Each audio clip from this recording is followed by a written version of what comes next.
Happening now, we'd like to welcome our viewers from across North America and around planet Earth. This is the EdTech Situation Room for August the 30th, 2017, episode 63. My name is Wes Fryer, coming to you as your new co-host, wearing the Red Beats headphones. We're guessing that most of you are probably listening to this and not watching, so it may not matter. But yes, I do fancy myself a superhero where it comes to solving technology problems, although I'm only effective because I happen to be connected to a lot of people far smarter than I. But I am still the Director of Technology at the Cassidy School, excited to be starting my third year there.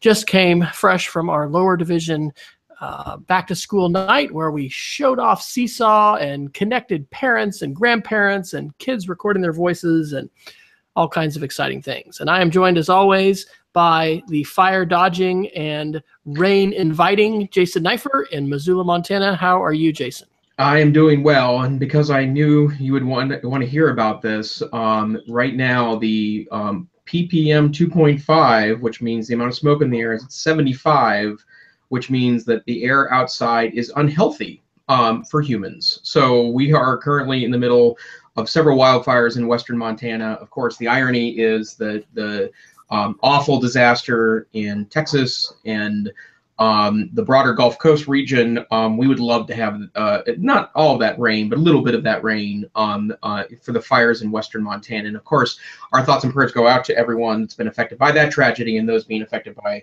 of course, the tragedy here in western Montana as well. The weather is very diverse in our vast land. So yes, I live in Missoula, Montana, where I am the Assistant Director and Curriculum Director of the Montana Digital Academy, the state public virtual school, which is located on the University of Montana campus. And again, it's pretty smoky here. So I've been describing the air as chewy the last 4 weeks or so, and it was kind of extra chewy today. So we're hopeful that most of August has been pretty smoky here, and we're hoping that in the next few weeks that we'll start getting a reprieve as September starts to bring fall to Big Sky country. So lots of interesting things going on in the technology space. And of course, the EdTech Situation Room is all about taking technology news and looking at it through an educational lens. And every week we provide, interesting reading from our past look at the week's technical news. And you can find all the links we discuss at our website at www.edtechsr.com. You can also find us on Twitter, where we post warnings about us going online, or we're warning people soon we will be online, and you can join our live viewership, which is also a great way to interact with us as we do the show. So Wes, why don't I go ahead and kick us off this week? And I thought there's actually a couple of different things that are related that we could go through, and I want to start off with there is apparently a September 12th event, so we're less than 2 weeks away from an Apple event, which almost everyone presumes is going to be a phone event, although there are some rumors in the other direction. And the reason why I thought we would start this is both to talk a little bit about the rumors about what the new iPhone looks like, and then also maybe we've touched on this topic quite a bit, and as longer time listeners probably know, Wes is definitely a pretty strong Apple advocate. I'm a love all tech advocate, so I use Macs and PCs and Linux boxes and Chromebooks and Android phones and an iPad, partly because that my day job involves supporting 3,500 users, of which I don't control the ecosystem. So I have people coming to me all the time with technical problems with a variety of interesting technical solutions. But I think it's safe to say we both believe that Apple puts out excellent products and that they have been really the leader in both mobile computing, and also current generation laptops are almost all influenced in some way, shape, or form from the form factors that Apple has been very persuasively selling to professionals and otherwise for the last at least 10 years, as I think Apple's been kind of the lead of design. So I guess I'd start with, Wes, maybe asking your thoughts about, there's an iPhone coming out. It may be, it could be a 7S, it could be an 8. There's some discussions back and forth what that looks like. I think that's less important. But is there anything Apple could do, or I guess what would Apple have to do to surprise you in the release of an iPhone. And I think part of this is it's not Apple's fault at all. I think everything is really incremental now because the smartphone design is where it is. That the first generations of iPhones, the first generation of Android phones, there's a lot of competition between the two because they kept topping each other and developing features, but feature sets of modern smartphones are fairly static now, and it's really a very incremental change that happens in reiterations of phones. But is there anything that they can announce on September 12th that would surprise you, or something you're really looking for in a new generation of phone? Well, definitely, I would be surprised and shocked if either of these things happened, and it would go counter to what we've seen Apple do, so I'm sure they won't. But if they would announce that AirPlay is an open standard and they are investing in the cross-platform ability of folks to wirelessly stream to an Apple TV, that would just blow me away. We have and are making investments in school with the Apple TV platform, and overall, that's been very successful. We had some interesting learning actually today with some testing we were doing with our theater and music folks with some new features, but basically pretty rock solid. However, it presents challenges when you have a separated student network and faculty network, and when you want to stream other kinds of devices like Windows devices, Android devices, etc. I do have a story for my Geek of the Week, which is a Chrome story, Jason, so you'll appreciate this because I'm going to give Google lots of love there. But I don't expect Apple to do that. We've seen Apple differentiate themselves in the marketplace. I'm thinking of iTunes U as an example, saying, hey, you got to get an Apple device, in order to get this content. And while I love my Apple devices and, we are a cross-platform school. We have a variety of devices we support. However, on the faculty side, we're over 90%, MacBook. I don't expect Apple to do that, but I would love if they would do that because AirPlay is such a solid, mature, robust technology that in my experience puts everything else to shame. The second thing I would say would surprise me, but I'm sure they're not going to do this. If Tim Cook walks out and says, folks, today we're announcing all you need is this phone because we have allowed you to connect directly to HDMI and you'll be able to wirelessly connect your keyboard, and this is the only PC you need.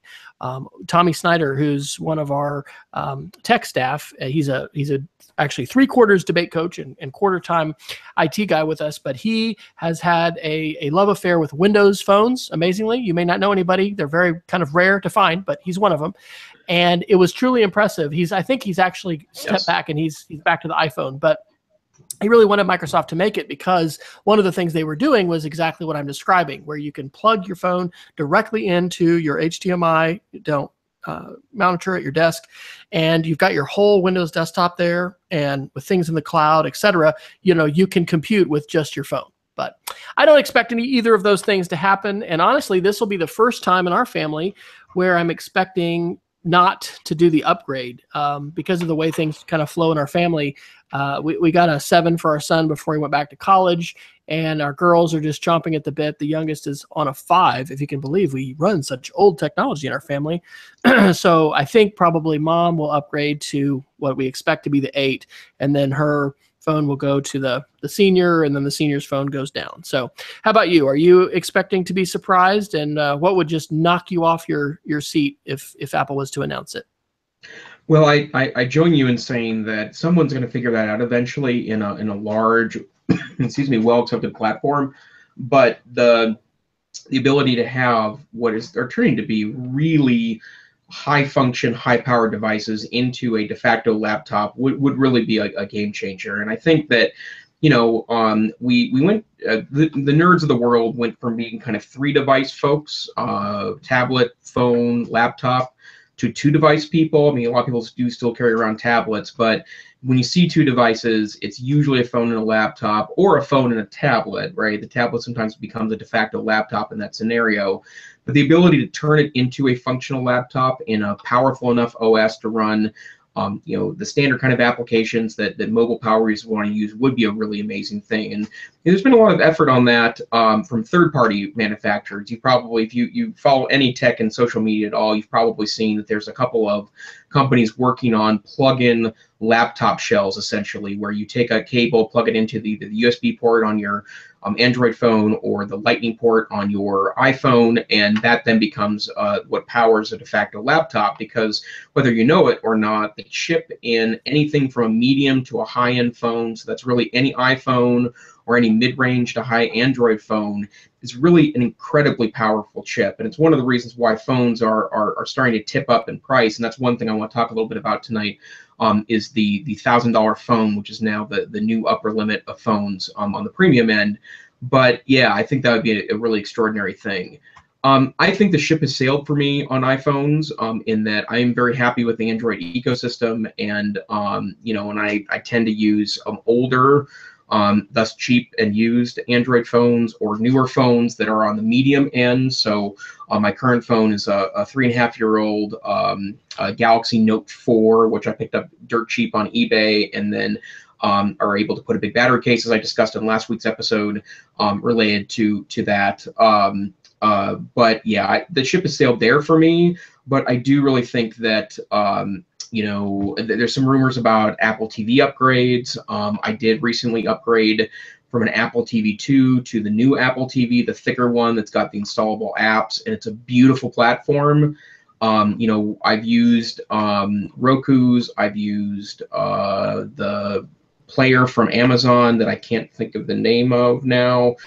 I've used an Android TV, and also the Fire TV is from the Amazon piece. I've even plugged in a PC before, as a media PC, into a computer or into a television to try to use that, and nothing beats the new interface that allows you to install apps for a really elegant experience for watching television. The search is wonderful. One of the articles I posted tonight related to Apple is that Apple won an Emmy Award, a technical Emmy Award, for the voice search on the remote control on the new Apple TV. And I'll tell you, that piece of technology is nothing short of amazing. It really is quite amazing. You can easily type passwords in using your voice. The search on the Apple TV is really quite functional and searches everywhere where it has an API into your media library. And so oftentimes you can find something for free you would otherwise pay for. It's really an extraordinary piece of hardware. And if they could somehow top that, and I'm not quite sure what it would be, but if they could somehow top that, there's some rumors of 4K movies being available on a 4K Apple TV. But to be honest, I don't even have a 1080p television. I have a 760. Is it 760? 7 whatever it is. P television. 720. 720p television, and I just, the people running around with their 85-inch 4K televisions, and then there's 8K televisions on the way, and yada yada yada. I'm very happy with. I have a massive size monitor. I'm staring into a 30-inch Dell monitor, but I'm okay with a smaller television. So yeah, the Apple TV I think would be really great. And I don't think. There's a lot of rumors on what could be on the phone. The button apparently may not or may disappear. That's actually a perennial rumor, I think, the last couple of years, that the home button may disappear in order just to have a certain kind of press on the screen. I've heard bezel-less going around, and by bezel-less, the current phones are pretty bezel-less right now. But I would say, the Android phones are heading in that direction now, and so getting rid of any perceptible bezel on the phone, I think, could be an interesting thing. Again, that doesn't do much for me, but that's going around the rumors. And then I read an interesting thing that I think was, and I wish I could find the link today when I was working on the show notes, but bringing back the headphone jack is apparently a rumor that's going around, but I would say that's highly doubtful. So because Apple doesn't turn back on those decisions. I realize it's a new Apple, but yeah, it's not like they're going to tomorrow announce that the floppy drive is going to make a comeback in the iMac. So I think we're good to go there. So I'd ask you one other question related to this, Wes. A lot of tech media is framing this as one of Apple's most important events in years, because there's a perception that Apple has basically stopped evolving, stopped innovating. And so how do you rate the importance of the September 12th announcements? You know what? I think that there's an entire ecosystem, and you and I probably listen to a number of podcasts and podcasters who make their living as a feeding frenzy on these events and talking about this kind of thing.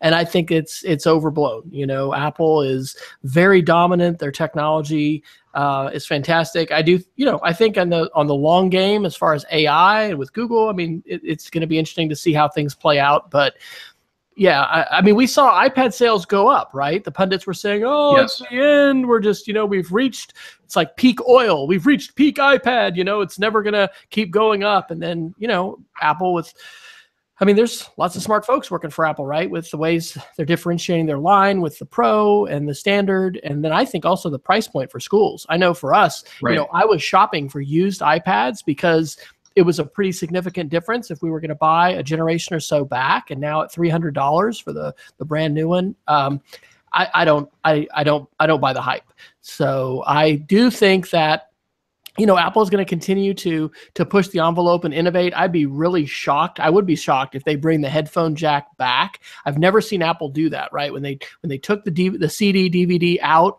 of the computer, you know, even before that, the floppy disk, right? The iMac, oh my gosh, there's no floppy disk.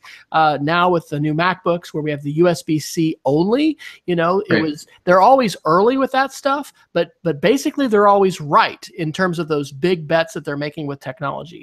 So it's also interesting how it's almost not a you know, surprise in terms of what's announced because of leaks and things that come out of factories and these different, you know, sources and stuff like that. So I would kind of be surprised if we are surprised, but it's going to be, you know, another generation, another evolution. I do think we're going to see wireless charging at some point. Yeah. And I think that's going to be a big deal. And so that could be something. But, you know, we're seeing incremental change amidst exponential growth. But, you know, every year, a little bit better, a little bit better. So, yeah, I don't think the sky is going to fall if we don't see something spectacular to talk about here in a few weeks after the event's over. Yep, absolutely so. Okay, where should we head off next? All right. Well, I was a little late getting articles in, but I dropped one towards the bottom from Snopes, Fake News, Hurricane Harvey Edition. And I actually found this week when, yes, I saw a picture I just could not believe. And it is an alleged photo of the airport at Houston that, you know, has all of these Delta airline, I think that's Delta, you know, submerged. They've got all these aircraft. And I'm like, okay, I actually flew as a pilot. I know folks that fly. You know, the first thing you do when a hurricane's coming in is you get all the aircraft out, right? We have this happen in Oklahoma City at Tinker Air Force Base and our you know, civilian air base as well. So I knew that there were not flooded airplanes, that Delta had just somehow not, you know, flown away because, oh, we just don't know that this hurricane's coming. So there's a picture of a shark supposedly, you know, swimming in the highway waters, and you know, Obama serving flood victims, the flooded airport picture. Interestingly, I think this is updated. They had the actual picture of the flood on the Snopes page, and I wonder from a copyright standpoint if they took it away. That particular picture is actually a visualization of what LaGuardia Airport could look like at high tide with 5 feet of sea level rise. But yeah, alligator on the loose, you know, the list goes on and on. So to have the educational spin, great opportunity. I mean, certainly what Jason said about, you know, thoughts and prayers and folks in Houston. Facebook and social media is a great thing, right? To be able to check in with people and see where folks are. But I know several people who have evacuated and whose homes, you know, may be a total loss and just, you know, just devastating. It definitely seems like the scale of this is going to be at another level. But when it comes to digital citizenship, talking to students about digital literacy, Yes. We need to be checking, right? And literally, this was a good little digital citizenship story because I was about to click the retweet, you know, button, and I was like, now wait a minute, I got to check that out, you know. So Google Snopes, Houston Airport flooded, you know, and then boom, immediately Snopes is there. So I have continued to try and wage the good fight for some people. And I think it's helped with some folks in my family, perhaps with others, you know, saying before you know, send that email, before you forward that on, let's check it out. So have you encountered any fake news lately, Jason? And I guess on a more serious note, do you know anybody in Houston or in touch with anybody down there who's been I have family in Houston, and they're all okay. I have an aunt and her two kids both teach in the Houston area, and so actually Houston, one other area, but everyone has made it to safety and it's all good. My aunt and her husband ended up in a shelter for a bit, and then were able to make its way to my cousin's house. But and I should also say my family's got a lot of my wife's family. My wife has a lot of family in Texas as well. They're all okay too. Although she posted a video yesterday of a neighborhood that a late aunt had lived in before she passed away a few years ago, and it was completely underwater. Like, they were all very thankful today that she didn't have to be around to experience that terrible tragedy in her neighborhood. So I want to mention one other thing related to fake news. And actually, let me answer the original question. I've been really interested in the political fake news related to who to blame for things in Katrina.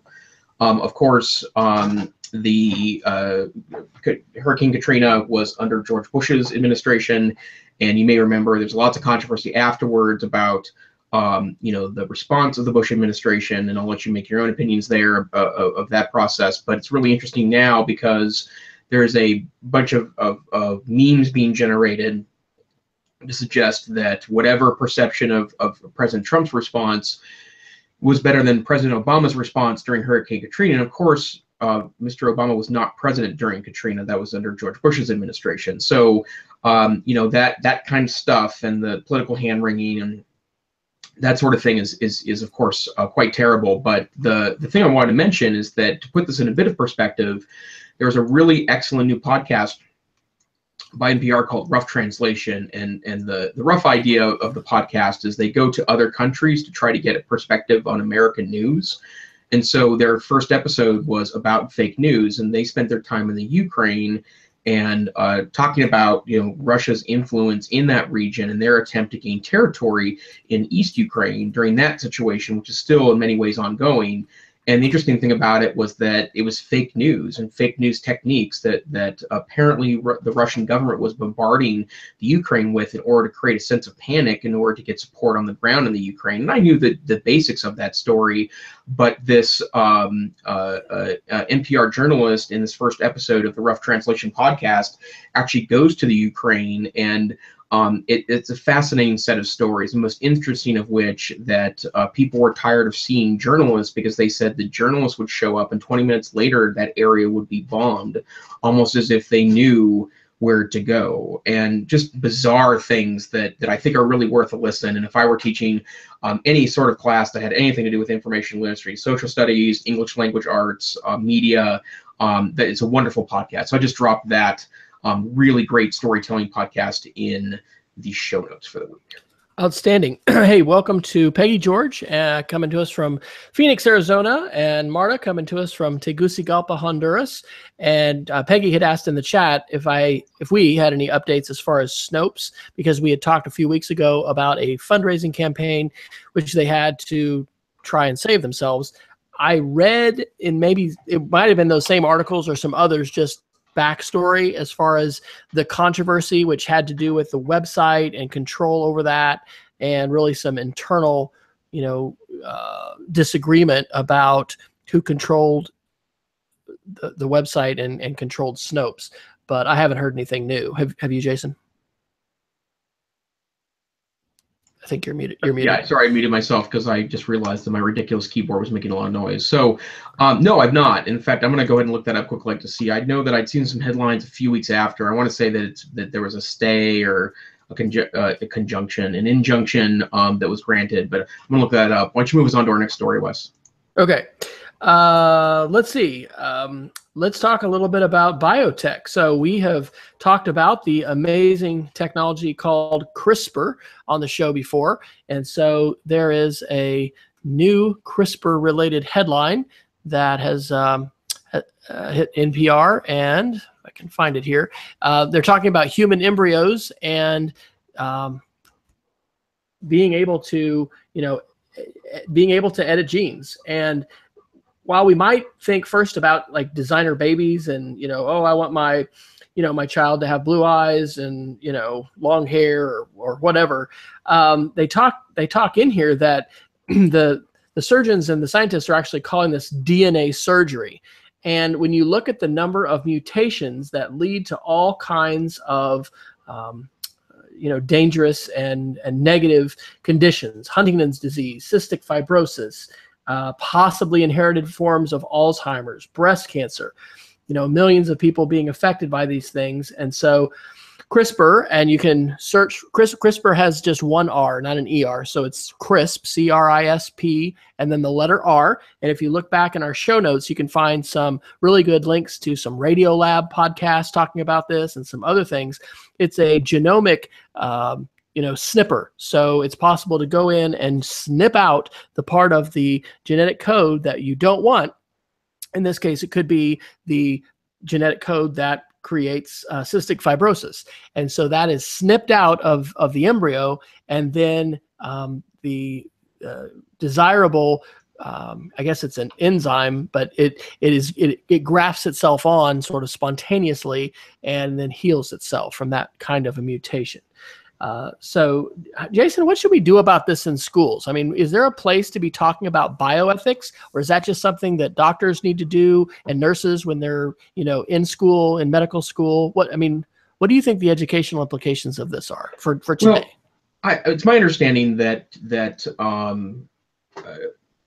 the kind of modern day biology course has evolved quite a bit in the last 15 years because of stuff like this, right? Now that we're starting to see a more molecular, more micro view of biology in the world. My science teachers tell me all the time that there's been a very, very different way of approaching biology. And in almost every science class that I've ever been a part of from an academic standpoint, so I'm a curriculum director for my organization, so I do spend some time working within the context of the science programs, and they all tell me that ethics is becoming an increasing part of what they do in context of science programs, because it's today's students that becomes tomorrow's scientists, and ethics, of course, is a big part of any science program at any modern day college or university. But I think that's starting to make its way into the K-12 educational arena as well. And if I remember correctly, the next generation science standards also did have a heavy focus on helping teach scientific ethics.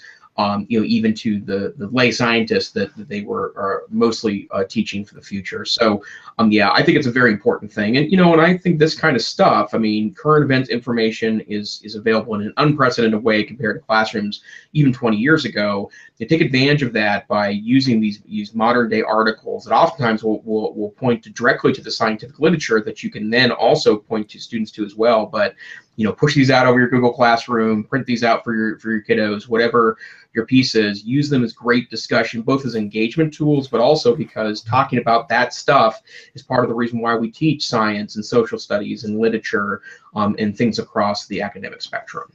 And on a technical note, something that comes to my mind is, filtered searches. CRISPR, like I said, it doesn't have ER, so it's CRISP and an R, is a very unique term. And so that can be like an ideal information literacy search filtering tool, or just not tool, but, example that you can use. So go into Google News and search for CRISPR.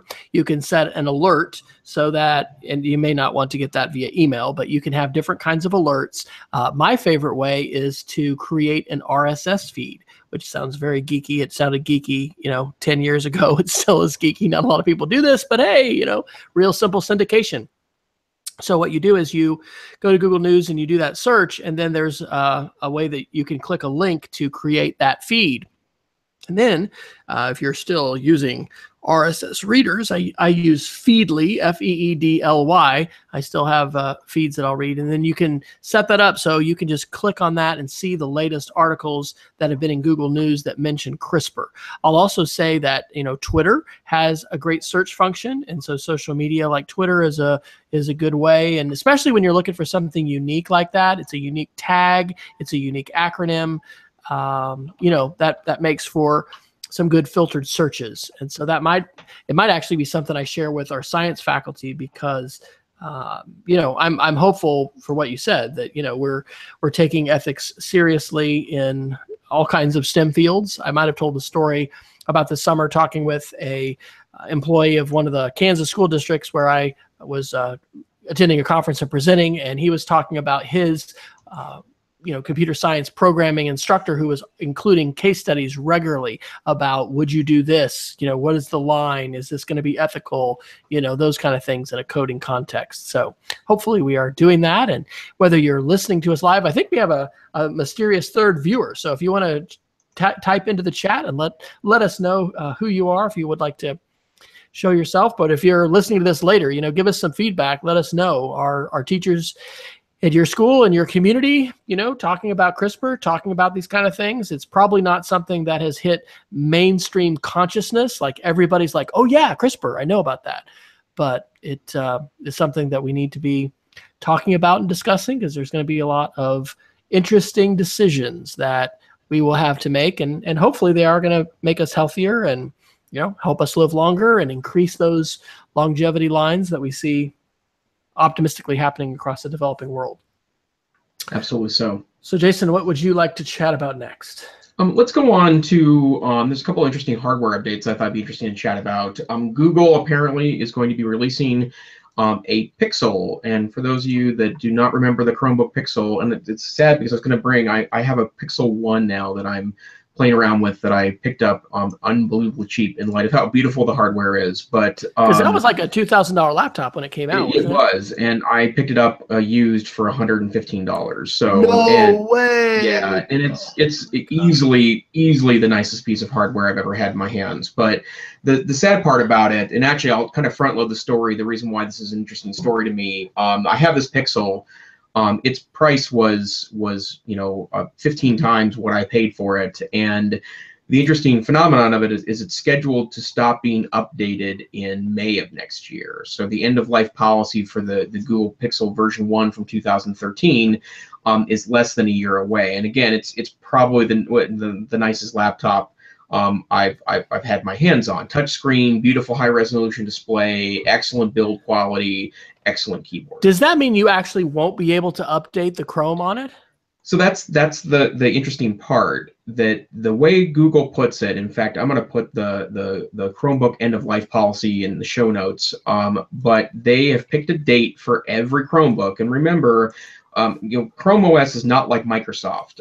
Chrome OS is only on devices that have been approved by Google. Google has a partnership with about 15 what's referred to as OEMs, or original equipment manufacturers, who then make Chromebooks that are updated by Google, because they make the Chrome OS software. And originally it was announced that the policy was going to be 5 years for Chromebooks, and then on X device and newer, they've actually gone to 6.5 years. And for 90% of the Chromebooks, 6.5 years of updates is quite reasonable, because they're oftentimes dirt cheap hardware that's very slow, and great because you can push them out to large numbers of students for almost next to nothing. But something that I think is really interesting about the Pixel, my Pixel 1 won't be updated after April, or I think it's April, May of 2018. And from my understanding, it means that Google won't guarantee updates to the Chrome operating system. And what's interesting to me about that is a couple-fold. First, of course, the promise of the Chrome operating system is that it's always up to date. And I realize that there's a functional end to that if software exceeds the hardware capability. But the Chrome OS is so light, and the high-end Chromebooks that exist, including the Chromebook Pixel, I would say the hardware-wise is going to last much longer than that, and can probably handle updates for many, many, many years before it's going to show any age in that regard. So when someone talks about the potential of another Pixel, and there have been two Pixels, the 2013 Pixel, the 2015 Pixel, which the only difference was, the form factor was basically the same, but they updated chips, and then they did make the super high-end one, which was almost $1,800, have 16 gigabytes of RAM in addition to a high-end i7 chip, which will be the fastest available of that generation. But it's super interesting that apparently they're going to put a Pixel out, another Pixel out this year, which again, high-end specs, 6 or 18 gigabytes of RAM, a modern-day Kaby Lake M5 or i5 processors. These are like very very fast devices, and then apparently going to be ultra thin, 10 millimeters thick is one rumor of the upcoming Pixel. So pretty high-end hardware. So I know you've used a Chromebook Wes, as a and kind of a sub daily driver, right? It's around quite a bit. In addition to the MacBook that you carry around with you, can you see spending, let's say it's $1,000 on a high-end Chromebook? Does the OS have enough function for you where that makes sense? Not personally, but certainly looking at school, this is a really interesting conversation. I've had a chance to talk to several of our teachers and administrators lately about this, and when we look at needing a common denominator for digital content and curriculum, I really think it's hard to not choose the Chromebook. We've got some wonderful tech integration happening right now with the iPad. I talked to Ben Wilkoff actually when we were out in Denver dropping off Alexander. It'd be great to have him on the show to talk about some of the math stuff. They've adapted the Pearson curriculum that was basically contentious in LA Unified when they were going with this big one-to-one, and it really wasn't finished. You know, that was part of the controversy, in addition to kids, quote, hacking their iPads, which meant removing the mobile device management, et cetera. You know, they're doing some pretty interesting things, you know, with math curriculum, and we've got, you know, teachers doing great stuff with kids solving problems and flipping classrooms, et cetera. I think for school, without a doubt, if I'm buying a new device and I'm advising parents, as I often do as a technology director, you know, look at the Chromebook. That's in fact, we have a parent who pretty strong Windows user and had asked as far as advice and stuff. And of course, I recommended Chrome. You know, his daughter might possibly need more than that, but you know, almost certainly Chrome, certainly in middle school, unless she got into some specialized computer science classes where she needed to, you know, run Python scripts and other kinds of either software compilers or other programs, you know, it's going to be fine. In our family, it's interesting. We've inherited devices and passed things down. My wife, coming to join our school as a third grade teacher, got a new laptop, and so she's made the move to a Mac. It'll be interesting to talk with her in a few months as far as that experience, because she's still, you know, having quite a bit of adjustment. I find myself, you know, using apps like Sketch and just on a workflow basis with AirDrop. You know, I'm regularly sending a photo from my phone or my iPad, that whole continuity, well, not really continuity, but just, you know, having a ecosystem of being able to move things back and forth. And then again, back to AirPlay, I mentioned that's a big deal. You can walk into, you know, many of our classrooms and conference rooms now and just open up your Apple device. So I'm intrigued. I think you got a great buy at $100-something for that Pixel. It is going to be really interesting to see if Google actually cuts off the updates for that. Right. I guess I kind of see that. We had a conversation this week with a faculty who wanted to, or a staff member who wanted to keep using their XP machine with this older piece of software. And we're like, no, that is end of life. That is not, you know, supported software. It is not safe and secure. We do not want that on our network. So it's going to be interesting to see what Google does with that. But I'm using a Chromebook right now as my second screen. This is our Dell Mini, well, not Mini, it's a Dell 11, and have just been super pleased with it. You know, I'm not actually always bringing home all my stuff. So, you know, this is a machine that we tend to just have at home. And I did quite a bit of work on it the other night. So I find myself being able to do most of my work. But when it comes to creating screencasts, when it comes to you know, Sketch, if you don't use Sketch by Evernote, it's not my geek of the week, but evernote.com/Sketch. You know, it is the killer app as far as annotations, screenshots, being able to readily grab stuff, throw on text, throw on arrows, just use that all the time. I mean, I pretty much use it every day. So I don't see myself making that switch. But if you're a school looking at student devices, if you're contemplating the cost of devices for faculty, I think it's hard to ignore how powerful Chrome is. And I still think we're in early days with the touchscreen interface and apps and all of that. You're not going to have an Apple Pencil Procreate type experience on, I don't think, a Chrome device as you can have on an iPad Pro today. But just keeps getting better, and it's you know, it's great to have competition, and it's great to see choices in the landscape. So, how many devices, Jason, if you're willing, that hopefully there are no burglars listening to this who are going to hack your IoT home. But Like, how many devices do you think you have at your house that can connect to the internet? Let's just ask that.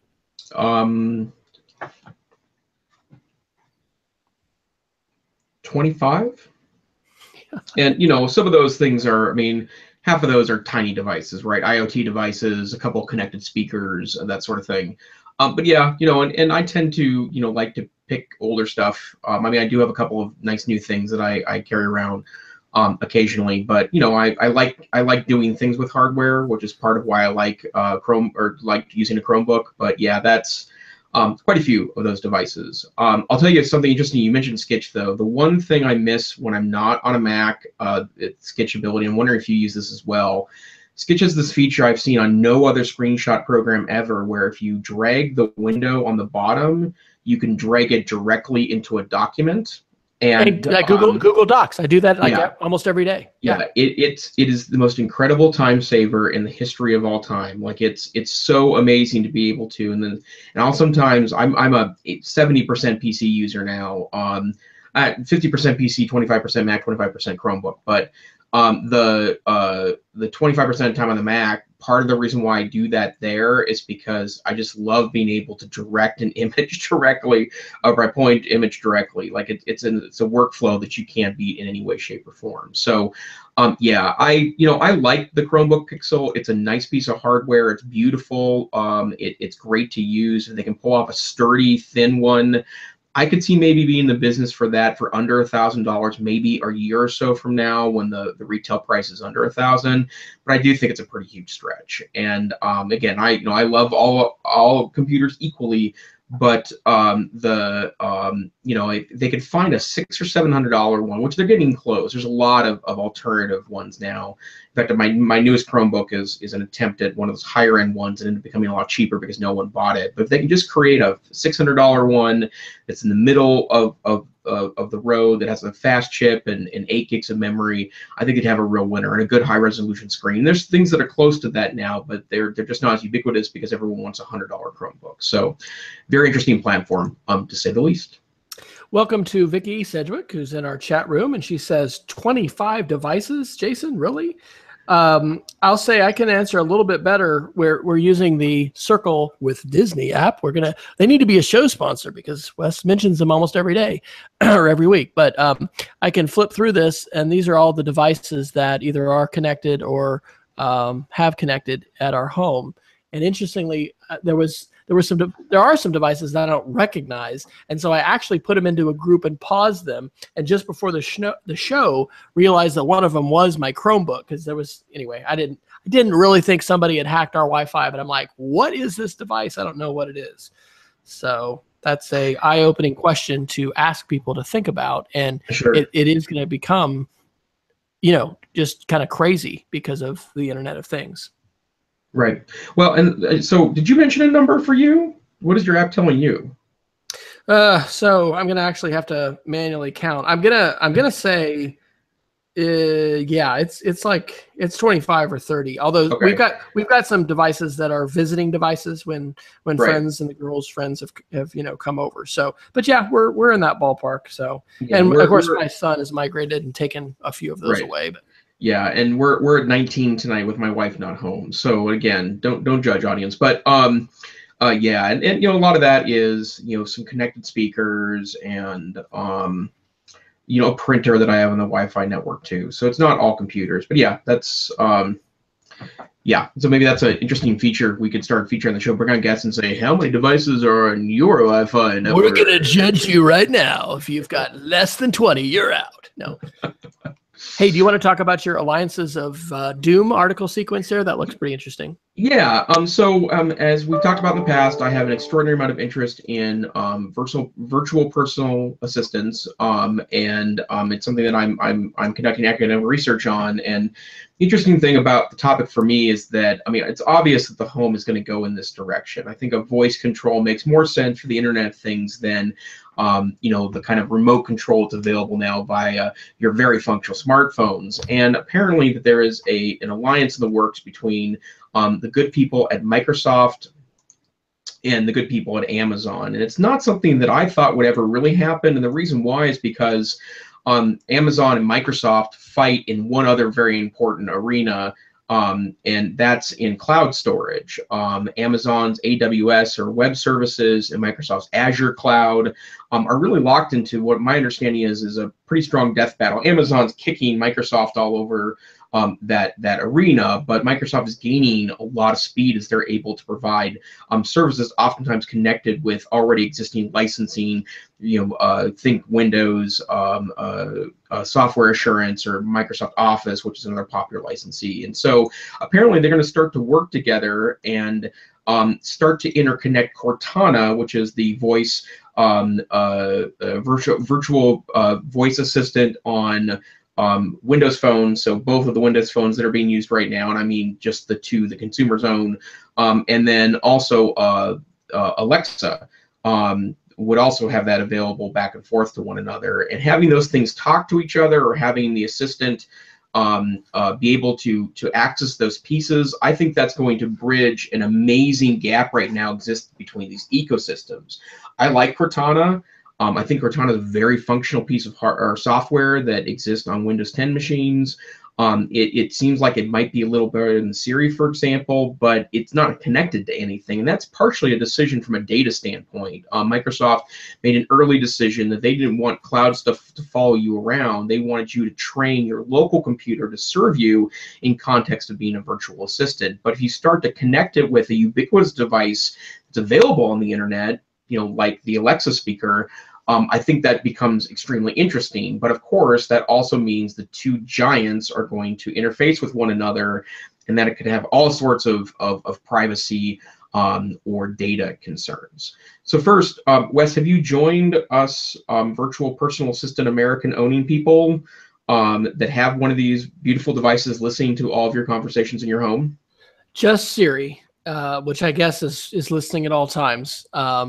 So no, but I have played more. The Chromecast app on the iPhone has become Google Home, and I'll talk in my Geek of the Week a little bit about that. But no, not yet. I think I'm still waiting for a significant price drop. It's like, this is interesting. What's your price? Are you going to be able to sell out if it's $20? I was hearing a podcaster talk about how one of the Amazon Lightning sales got them, as far as the Amazon dot, right? And so that pushed them over the edge. This is a really kind of important thing. I think normal is going to be redefined, okay? I think that we are going to soon be in a day where the vast majority of consumers are going to have some kind of device in their home that is constantly listening, because I totally agree with you. Voice control is where it's at.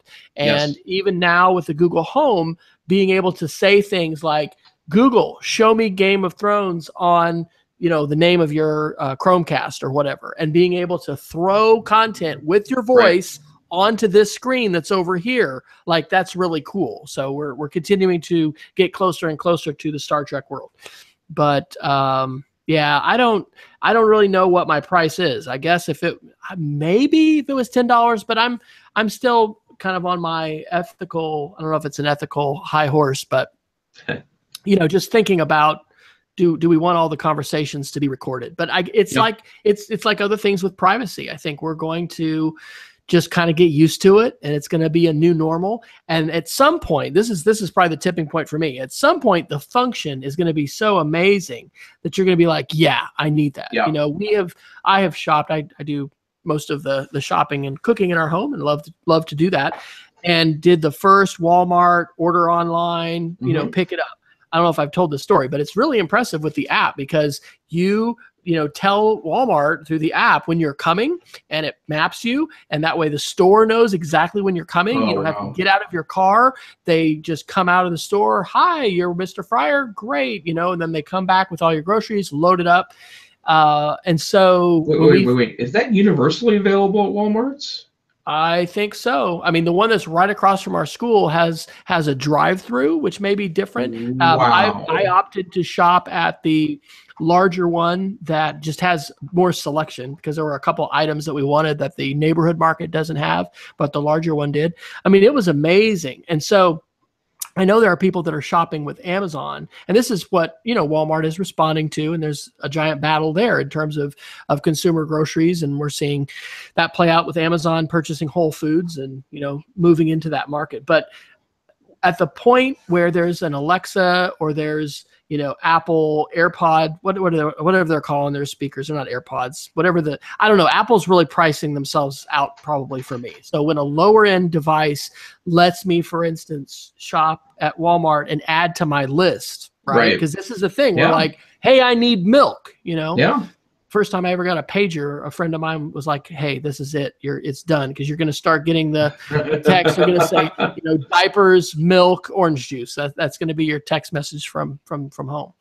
But when those kinds of things that really can increase our efficiency, and we're going to be talking to our houses, right? We're not going to be going to this one place, this one device, doing that. It's going to be like Picard on the Enterprise. Computer. Right. Earl Grey Black, we're gonna say that kind of stuff. So, I think it's more of a function thing that's gonna be my tipping point than a price.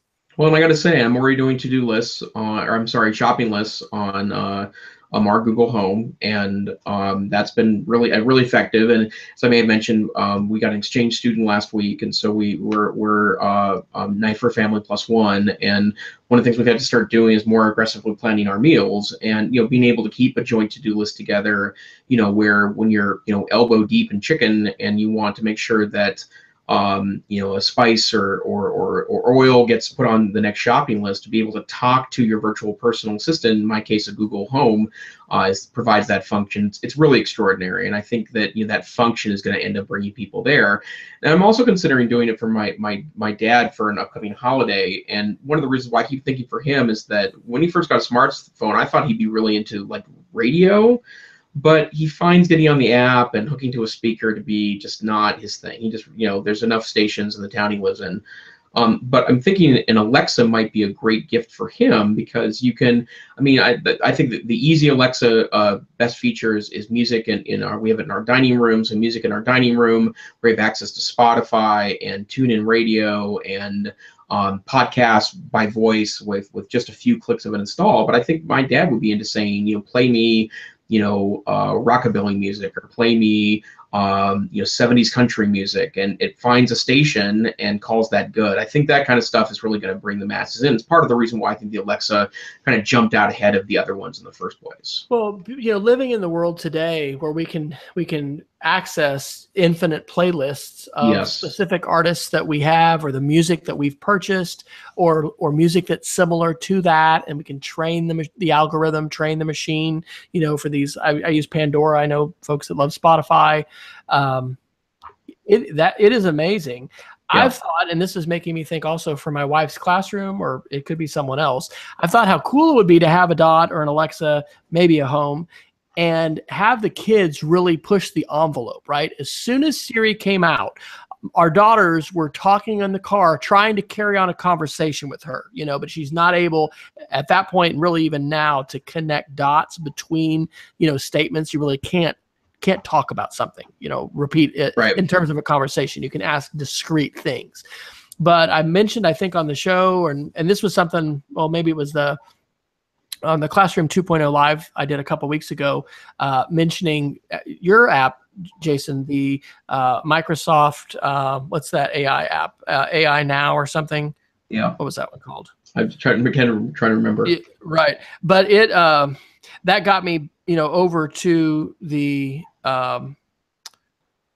Google Home site, and they have a pretty nice grid that will show you what's possible in terms of the app and what kinds of things you can.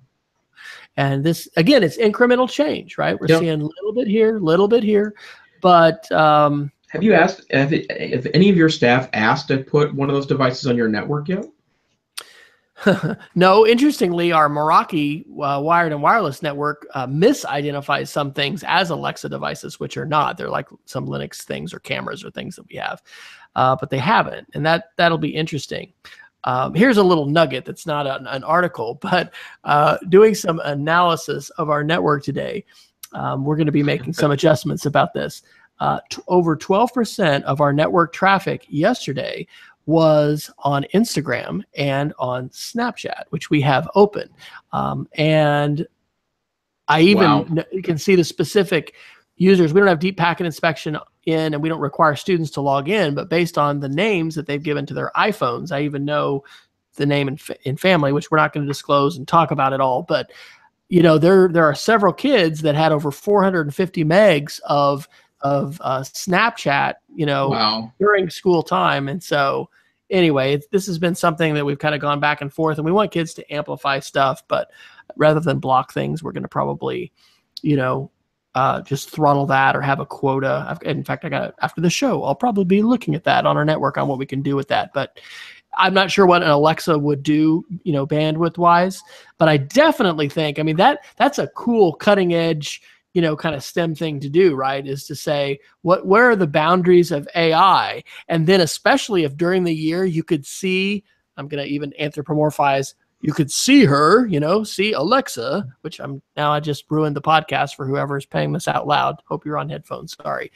But, you know, he who shall not be named, let's just call it Voldemort. So, you know, the device name, being able to see incremental improvement of that. I mean, that's seeing technological change. That's seeing the progress of AI. So I don't know. We may look at that. We may have to buy that out of pocket. I don't think we're going to be buying that out of our technology budget, full disclosure, but you know, that might be a personal device, and we allow teachers to put, you know, phones and iPads and personal devices on the network. So I don't know. I don't think anybody has that. So we'll see. Have you heard of anybody doing that at school up in Montana, or do you know? No, the one thing that I'd heard some rumbling about, and I haven't been in a physical school building in 7 years, but I have heard some rumbling from a couple folks that work in technical services for districts about Netflix. And one of the things that their debate was first of all, it's not entirely clear you can use a Netflix account from a performance rights standpoint, and so that's a real challenge. But ignoring that, like, shocking rabbit hole that Wes and I could go down and then talk until next Wednesday, right? Ignoring that, it was at times during the day sucking up more bandwidth than they would have assumed based on the number of streams. Because they, like, you know, in a couple cases they allow YouTube and they just cap it within a band, and they almost get no people complaining about that. When they try to do that with Netflix, it didn't handle that very well. It didn't scale very well for them. And I haven't looked to see if that's real or if they just perceive that or not by looking up the streams. But, you know, it did suck up more bandwidth than they would have assumed, even though they understood that there was a legitimate educational purpose. Right. And I need to look at that. Our teachers can now request if they want to show Netflix. It's not open for everyone. But that's one of those firewall reports that I need to be running and then checking and kind of seeing what it's doing. Hey, shout out to Peggy George on several things. Seeing AI by Microsoft is the name of the app. So thank you for that, Peggy. Thank you. And then she mentioned Eric Kurtz, who does a regular show. The next one is tomorrow night, actually. It's a Google user group meeting. And she says it's amazing. And they are 1 to 3 p.m. Eastern, and she's got the link there. So maybe we'll put that in the show notes and let people connect there, because it really, all these kind of things, you know, at some point EdTech is the nice and shiny and wow, isn't that cool? And then, you know, those things can quickly become, hey, wow, look what I did with my students, or look how I was able to improve my own efficiency. So, well, Jason, speaking of shocking, I think it's the top of the hour. So it is. Shall we geek of the week it? I think we should. Let me give you one last 10-second article, just because I put it in there because there was almost nothing interesting. YouTube made a massive announcement today. They've changed their logo, and then there's the minorest of minor updates. Apparently, they're taking it so people do video incorrectly and put the phone like this. So it's upright, and so you don't get the Y, but you get the tall. They take away the black bars on both sides of that. So apparently they're shaping the window appropriately, and they changed their logo. But there was a lot of hand wringing on the internets today about the change of the YouTube logo. I personally do not care. The big change that evidently is coming, and I haven't read something saying it's not, is they are taking away the video editor. It's been a fairly underutilized feature, But for YouTube to take that away, really, I mean, that's a huge opportunity for WeVideo. I had a chance to lead some workshops this August up in Maine or in Vermont with WeVideo and doing green screen, and very impressed with the way that that platform has matured. But Right. it's a commercial platform. And so it's been great to have, a fallback free. So yeah, I noticed the cosmetic changes as well, but what I think is going to be the bigger deal is, the loss of the editor. So. Yep. Great point. All right. Okay. Let me go ahead and start the Geek of the Week this week. I don't think I've shared this actually. And the reason why I mention it is because I've been doing a lot of screencasting this week in preparation of the opening of my program next Tuesday. It's a screencast for teachers and students and published off to YouTube or to Google Drive. But we've made fun of the microphone I use in the past. This is the Blue from Yeti. I'm sorry, it's the Yeti from Blue, excuse me. And it is a really wonderful USB-based microphone, and if you keep an eye on it, it goes on sale quite frequently. It's $125 on Amazon right now, but this microphone is oftentimes for under $99. And I've seen it during big sales, Amazon Prime Day, Cyber Monday after Black Friday in the fall. I've seen it as low as $60, and it makes an incredible difference, even if you're using a high-end laptop like a Mac Air, for example, or a MacBook Pro that have the beautiful array microphones on them that do a fairly great job of reproducing audio. Plugging in your own external mic oftentimes is better, but this gives you a really high-end, rich sound that I can tell a palpable difference when I listen to podcasts where I record it based on the laptop mic as opposed to plugging in an external mic. And I believe both times I bought this, it was for under $100. So the Yeti by Blue, it's a beautiful USB microphone. It comes with a wonderful desktop stand. I happen to have it in a retractable arm so that I can put this a little closer to my face. But yeah, wonderful microphone, great platform, and a cheap way to upgrade the audio on a desktop or laptop. All right. And my Geek of the Week is the Porta HDMI to component RGB video for $26 from Amazon. And the reason is that a friend of mine had a beautiful 60-inch plasma TV, which, a number of years ago was like a $2,000 TV. And his HDMI ports went out, and so they wouldn't reliably show HDMI, and it was just going to be expensive to replace it. And so this is like sign of the times. He ditched it. It's a 60-inch plasma TV, but it doesn't work very well with HDMI. So for $26, I have a converter from Amazon that takes an HDMI signal and puts it right into component, and it actually shows the resolution. I think it's taking in at like 960 by something or other. It's like a 1080 signal. And then it's putting it, it's converting it down to like 1280 by 720. It looks really nice. And this is a shout out to Chromecast, because probably maybe even 3 or 4 years ago, I picked up a Chromecast, maybe about the same time I got a Nexus 7 tablet to just kind of, give the Android tablet a try.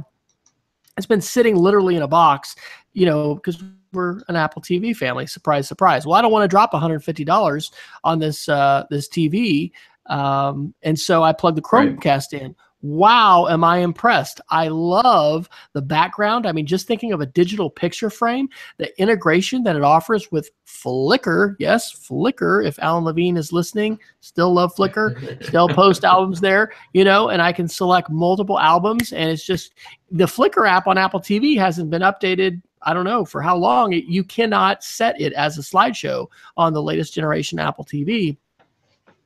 So really impressed with that. The other thing that was kind of cool is that once you start something like with the phone, a YouTube video, a Pandora channel, and I say stream this, I was under the impression that it was always coming from the phone. No, it doesn't, because you can have it actually disconnect and it will continue to play your Pandora channel, play your YouTube. So you're really telling the Chromecast, hey, take this stream of audio or video and then play it until which time it is interrupted. So since we already had a Chromecast laying around, we got like a $24 wall mount. I haven't put it on the wall yet, but sign of the times. So if you know somebody who has an HDMI go out and their TV is otherwise good, hey, there are ways to get more mileage out of that screen. And I did hear, though, that plasma screens take up a lot of electricity, and so that's a downside. And so your newer technologies are going to be a little bit more friendly. So that may be something to consider, but that is my Geek of the Week. So there you go. We want to encourage everyone to please check out our links, which you can find at edtechsr.com/links. We want to give the shout out to Vicky, Peggy, and Marta in our chat room for having a lively conversation there and chiming in to help improve some of the things we're sharing and also provide some additional links.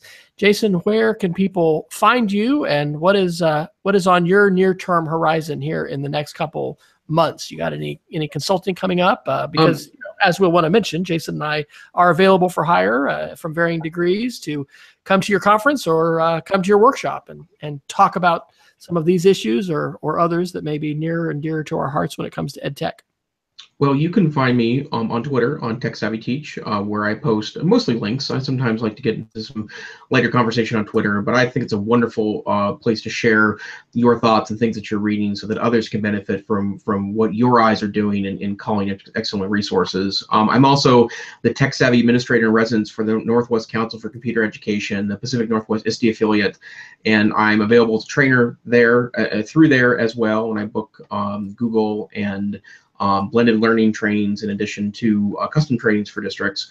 And I don't have anything in the immediate horizon, partially because, as I've mentioned in the past, I'm working on my doctorate and I am knee-deep in interesting statistical analysis systems right now. So I hope to be through that process within the next couple of months and then finish writing that bad boy and put it away. But things I'm interested in right now from a training standpoint, I think Google Classroom has come so far in the last 2 years to become a really great centerpiece for teachers. And having used it with a couple of districts now, and I've taught trainings on it now a couple times in the past few years, it's really an interesting thing. And I think the Google suite, and I think the same is true about the Microsoft 365 suite too. They're both very functional suites, but it's pretty amazing what you can do just in the internet now, which is part of the reason why Chromebooks are so persuasive to me. So what about you, Wes? You just said if on the Amazon link, you can get a free snack if you spend $25. So can they come deliver that to my house in the next 30 minutes? Right. I can use some moments. That's right. You can find me online on Twitter at WFryer. You can find my blog at speedofcreativity.org. And I think I've decided to try to go to Cairo. It's not finalized, but I think we're going to try to make that happen in November. So that would be an exciting thing. So hopefully, though, I've got to get my act together with professional development stuff. We're going to hopefully try to host a Google camp, like a Google Summit, but like a Google Camp OKC in the fall, possibly in November, and then look at a STEM workshop as well as an iPad Media Camp in June at our school. So anyway, things are going well. We hope that you have enjoyed the EdTech Situation Room. However you have found us, we want to encourage you to follow us on Twitter at EdTechSR. Definitely subscribe. You can become, I think we have 38 subscribers on YouTube. But we do have quite a few downloads, particularly on the audio version. And you can find 32 kilobit, heavily compressed, light on your download, about a 15 megabyte download for your smartphone.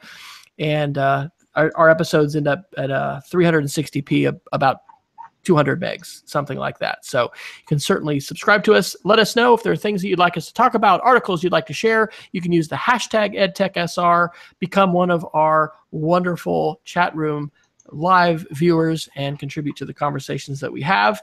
We're going to send all of our good wishes and prayers up to Montana. We want the rain and moisture of Texas to go up, but unfortunately, I do not think our EdTech powers will extend so far. So hang on there, Jason. Get a mask, and if you need to come down to Oklahoma for a brief respite for some better quality air, the sun is gone. We've got the guest room open. So just let us know when you're coming. So until next time, folks, have a great night and a great day, whatever it is, and stay safe out there. Good night.